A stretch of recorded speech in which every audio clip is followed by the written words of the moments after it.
Kasi kaya nyo ito nga latest na nakikita.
So mga kaibigan, ating nakita ang pakikipag-usap ng ating Vice Mayor Dudut Jaworski sa mga Homeowners Association at gayon na rin kay Kagawad Grace Pua.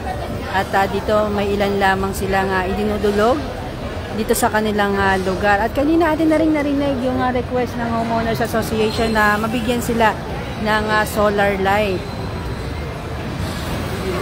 So mga kaibigan, pakita ko na rin itong ilan sa mga sinasagawa sa Oplan Cayusan. Kung nyo makikita, kanina rin ay binuksan na nila yung kabilang side ng mga drainage. At nandito na sila sa kabilang side. Ito yung pagbubukas ng drainage upang sa ganon makuha yung kagaya niya mga basura, mga malalaking bato na nakatambak sa loob ng drainage. Yung mga anik-anik na nasa loob na kung saan nagpapahina ng daloy ng tubig, kaya minsan talagang nagkokos ng pagbaha dahil ang daming nakabarang mga basura. At bukod nga dito mga kaibigan sa pagbubukas ng drainage, may nakita na rin tayo na nagpipintura ng ilang mga pader dito ng kulay asul at kulay puti, at gayon na rin ang sanitary department ay naglagay na rin ng mga pang gamot dito sa mga botete. So inyo makikita yung mga puti na ito na na binudbud dito, iyan daw yung para maiwasan ang pagdami ng lamok.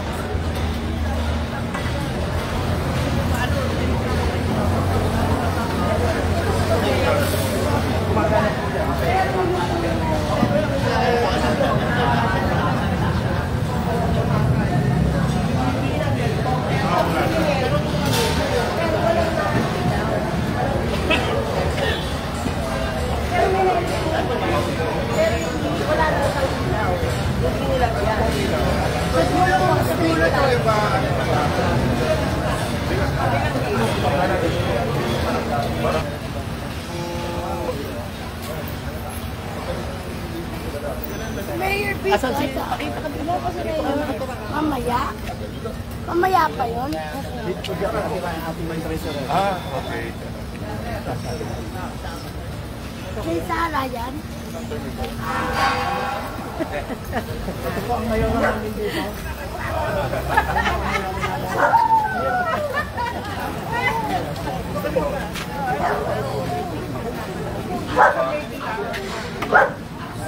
Kami papuputo dito, Joy. Sige po, sabihan ko na lang po si Joy. Opo.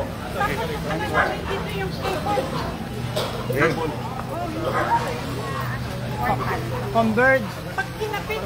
Wala sir, ano lang yun. Yung baga, sinabi lang yung doon lang. Parang niremind lang. Saan mo rin? Nagbayad ka pa isang libo. Di 3 araw lang. Pagtapos ng 3 araw, wala na. Sa mga kaibigan, ito yung aking kaninang binabanggit sa inyo, yung pagpipintura nitong kulay asul at kulay puti dito sa mga pader na nandito. At ito mga kaibigan ay kanila munang ipinapaalam sa may mga ari ng bahay kung gustong papinturahan yung kanilang pader. So talagang ito simula kanina pang umaga, itong sinasagawang offline kaayusan, yung pagbubukas ng drainage, pagpipintura nitong mga pader, at paglalagay ng mga pang-disinfect para po sa mga lamok.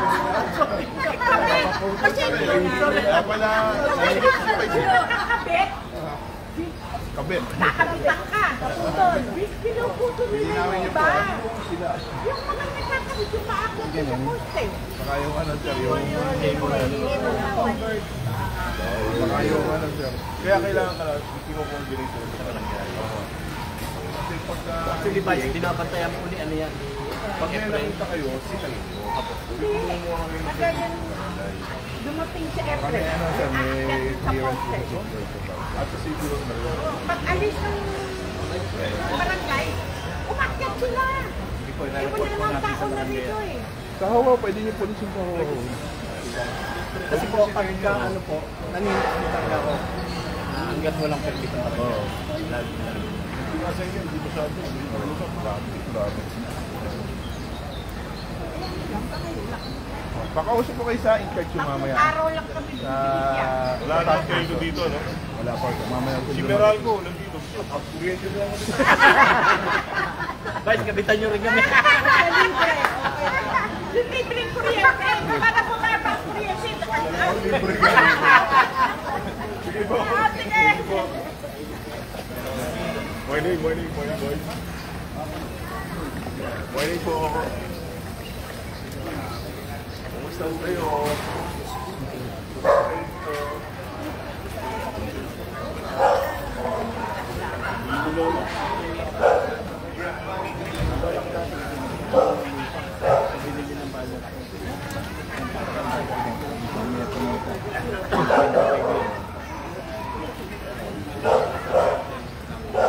Meron tayo yung mga pandikit mo. Sige mo si Ma'am.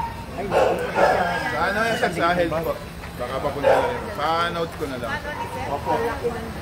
Station po, sir. Ay, may problema po kami. Ginawa ko lang. Ito po bakanting lote. Na pinutin ng baka ng bato. Base ng dito itinambak lahat. Ngayon, dito po nang gagaling ang mga daga. Mga lahat ng nirereklamo po namin sa city. May kami ng tulong para po pwede ba malinis. Private property. Private pero Kilala niyo may-ari. hindi na po nagre-respond sa barangay. Ating barangay, tinutulungan naman tayo ng barangay. Kaso hindi na mag-contact yung may-ari. Taon na po ito. Permission na Bago po pa sa ako amin. dyan, tinatambakan nila May ng bantay basura. po. Meron bantay pero Hindi po alam na may-ari. Nakitira ang tulungan na lang. Ano kaya ang gagawin natin? Ano namin. Ginagawa pong inuman minsan. Sanitation. Papacheck po po sir. Honestly, Vice, nakapag ano na Na-request na po namin namin sa munisipyo. Sinilip na. Kaso nga, hindi nila malaman kasi nga private property. Ay, kaya lang, ilang taon na po ito. Opo, pagka ganun, ilang taon na hindi nagre-respond. Paano po sa assessor po kayo? Tapos si Rico po natin. Lalo na sa sanitation. Oo, tambak yan, Vice. Dito po yung sinasabi ko na Pero kung magkano po ito?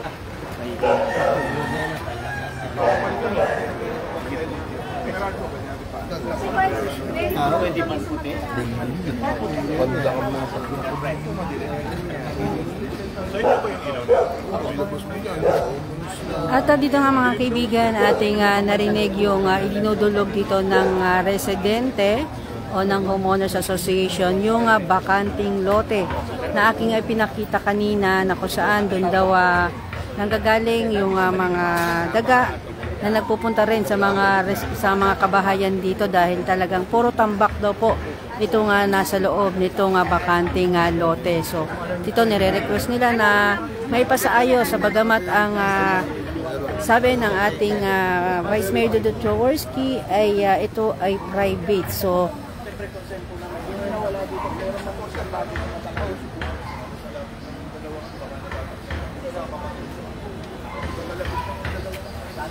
Sa mga kaibigan, kailangan muna nila na makausap yung nagmamay-ari nitong bakanting lote.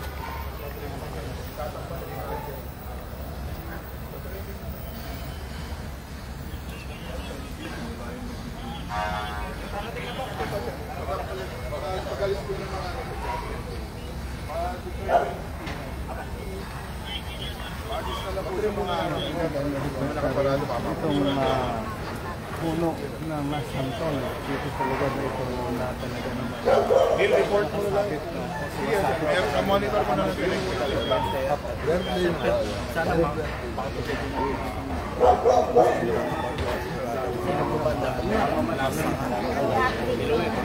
Nanay Lourdes Jeronimo, good morning po, Nanay. Itong Oplan Cayusan ngayong umaga ay sa Barangay Oranbo, partikular sa may Hillcrest Circle. Ito nga ay sinasagawang Oplan ngayong umaga. At dito nga ay talagang tuloy-tuloy ang pakikipag-usap ng ating Vice Mayor Dudut Choworski sa mga Homeowners Association, residente na may nais idulog at ipasaayos dito sa kanilang lugar.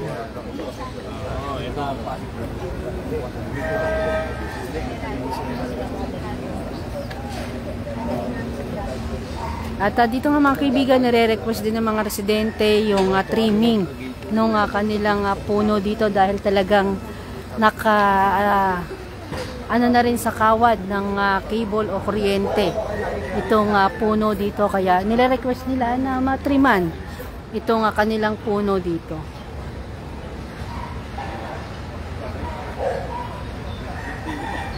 Good morning po, Ma'am Len Santos. Maraming salamat pong muli sa inyong panonood sa ating live update ngayong umaga. Ano sir, alamin ko po sa nakakasama. Kaplato po sa Sige po, advice ko po si Medyo Siguban. Yes sir. Tahimik ito ba talaga pinapat? Sige po, piyang sa kay Medyo Siguban yung nakakasama. Spice ko napansin na dati before na relationship, uminigil na nauwa sa tapat ng daycare. Kasi nangyayari dyan, tumatambay yung nagmamanman ng mga Kaya binawalan po namin ngayon na tumambay din yung mga tao na sabi na hindi taga dito. Pero meron pa rin itong tumatambay na kailangan sisitayin pa para naman sa bakit sa iba to. Aming kulang kasi para sa ano lang yung komunidad na para gitmari, walang tumambay na hindi kilala. Kaso pa yung Susilia na bato, hindi maano. Hindi ko kayang tanggalin ito. Wala na.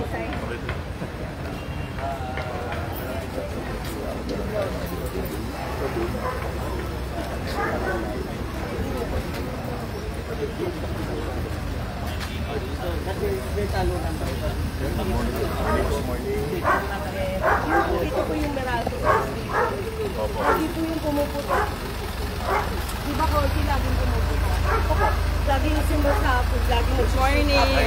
Bye.